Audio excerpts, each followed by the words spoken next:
Света возвращалась из магазина, переживая ограничения в своих финансах и неуверенность в будущем. Все ее средства были на исходе, и она была вынуждена экономить на каждой покупке и сокращать свои расходы. Студенческая жизнь стала вызовом, но Света надеялась справиться с трудностями. Раньше Света имела дополнительный заработок в ресторане, где работала официанткой. Однако вследствие пандемии этот источник дохода исчез. Снимая квартиру, ее владелец не снижал арендную плату. Родители Светы старались помочь ей, пересылая деньги, но ситуация оставалась сложной. Света забыла о своих проблемах на мгновение, когда услышала писк. Звук исходил от маленького котенка, выглядевшего заброшенным и грязным. Он сидел под лавкой, и его голосок просил о помощи.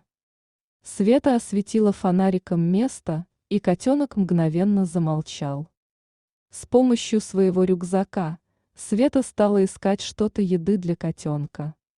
Она призвала его к себе, и котенок осторожно приблизился, но не мог двигаться далее.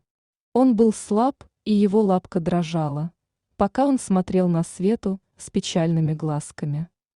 Через непродолжительное время Света оказалась в коридоре ветеринарной клиники, несущая в своих руках маленького котенка, которому она дала имя Дымок. Она была взволнована и беспокоилась о его состоянии. Вопрос о стоимости лечения и о том, что она могла продать из своих вещей, занимал ее мысли. Вскоре из кабинета вышел ветеринар, добродушный мужчина лет 50. Он проинформировал Свету о серьезной проблеме с лапкой котенка и других заболеваниях, но отметил, что Дымок сильный и обойдется без проблем. Напряжение Светы достигло пика, когда она с тревогой спросила ветеринара о стоимости лечения. Мужчина задумался на мгновение и ушел в свой кабинет, оставив девушку в ожидании. В это время Света начала размышлять о своих финансовых возможностях. Она понимала, что сможет обеспечить котенка едой.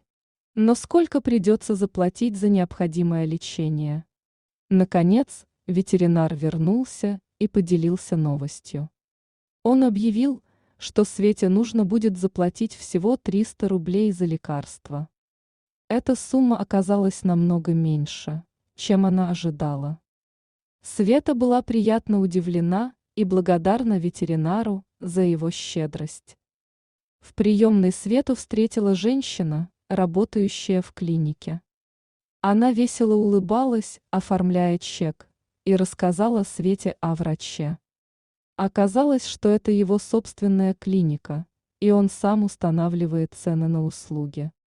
Она уверила Свету. Света покинула клинику, держа Дымка в своих руках. В этот момент она почувствовала, что слезы радости начинают текти по ее щекам. Она была счастлива не только от спасения котенка, но и от доброты и щедрости, которые она встретила. Если вам понравилась история, подпишитесь на канал. Все добра, любите животных.